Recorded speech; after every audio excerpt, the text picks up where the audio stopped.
চলতি সপ্তাহেই ইসলামিক বিপ্লবের ৪৬তম বার্ষিকী পালন করতে যাচ্ছে ইরান।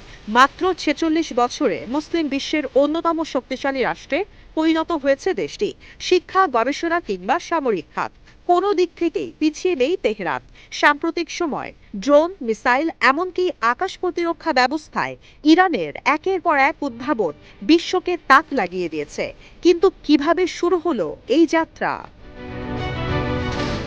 ইসলামিক বিপ্লবের আগে পশ্চিমাদের ওপর ব্যাপকভাবে নির্ভরশীল ছিল পাহলাভি সরকার। তাই ইরানের সামরিক বাহিনীতে ছিল যুক্তরাষ্ট্র ও যুক্তরাজ্য থেকে আমদানিকৃত সমরাস্ত্রের আধিক্য। রুহুল্লাহ খোমেনি ক্ষমতা দখলের পর তেহরানের ওপর নিষেধাজ্ঞা আরোপ করে পশ্চিমারা, আর যন্ত্রাংশের অভাবে সমরাস্ত্রগুলো ধীরে ধীরে অকেজো হতে শুরু করে। এর মধ্যে ৮০-এর দশকে ইরানের ওপর আক্রমণ করে বসে ইরাক। দুই দেশের মধ্যে রক্তক্ষয়ী যুদ্ধে তেহরানের সামরিক সক্ষমতার অভাবগুলো চোখে আঙুল দিয়ে দেখিয়ে দেয়। প্রয়োজনের কারণেই উদ্ভাবনে লেগে পড়ে শিয়া দেশটি। ৪৬ বছর পর বিশ্বের অন্যতম শক্তিশালী মিলিটারি কমপ্লেক্সের মালিকানা এখন ইরানের হাতে। ১৯৮০-র মাঝামাঝি তেহরানে তৈরি করা হয় কুদস এভিয়েশন ইন্ডাস্ট্রি। অন্যদিকে Iran aircraft manufacturing industrial complex তৈরি করা হয় ইস্পাহানে। দুই সংস্থাই পরবর্তীতে ইরানের ড্রোন শিল্পের মেরুদণ্ড হিসেবে আবির্ভূত হয়। কয়েক বছরের মধ্যে তৈরি হয় প্রথম অ্যাটাক ড্রোন আবাবিল, ট্রেনিং ড্রোন তালাশ ও মোহাজের।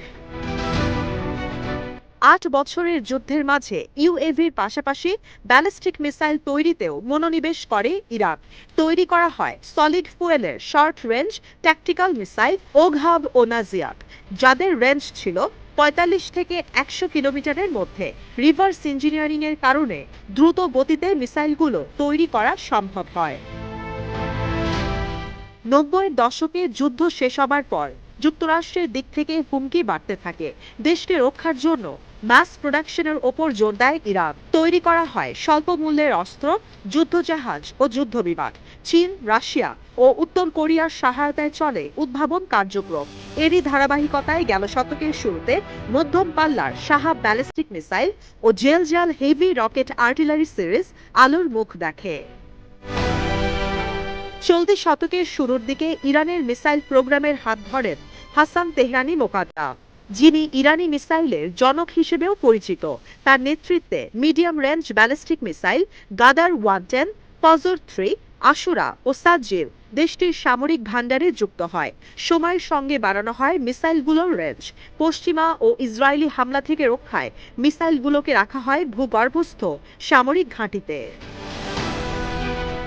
২০১০-এর দশকে মিসাইল প্রযুক্তিতে প্রথমবারের মতো বিশ্বের ১০ দেশের তালিকায় ঢুকে পড়ে ইরান। তৈরি করা হয় বেশ কিছু অত্যাধুনিক ক্রুজ ও হাইপারসনিক মিসাইল। যুক্ত হয় অসংখ্য কমব্যাট ড্রোন, যাতে নিযুক্ত করা সম্ভব বিভিন্ন রেঞ্জের মিসাইল। গেল বছর ২ দফা ইসরায়েলের হামলার পর ইরানের আকাশ প্রতিরক্ষা ব্যবস্থার ফাঁকগুলো সবার সামনে প্রতীয়মান হয়। তাই রাদ ২, তাবাস ৩, খোরদাদ, জোশান ও কামিং ২ এর মতো বেশ কয়েকটি দেশীয় প্রযুক্তির এয়ার ডিফেন্স সিস্টেম তৈরি করা হয়।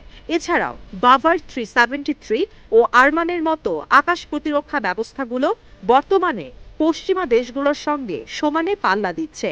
ইচ্ছা, সংকল্প ও অধ্যবসায় প্রতিকূল পরিস্থিতিতেও এগিয়ে নিয়ে যেতে পারে, তার জলজ্যান্ত উদাহরণ ইরান।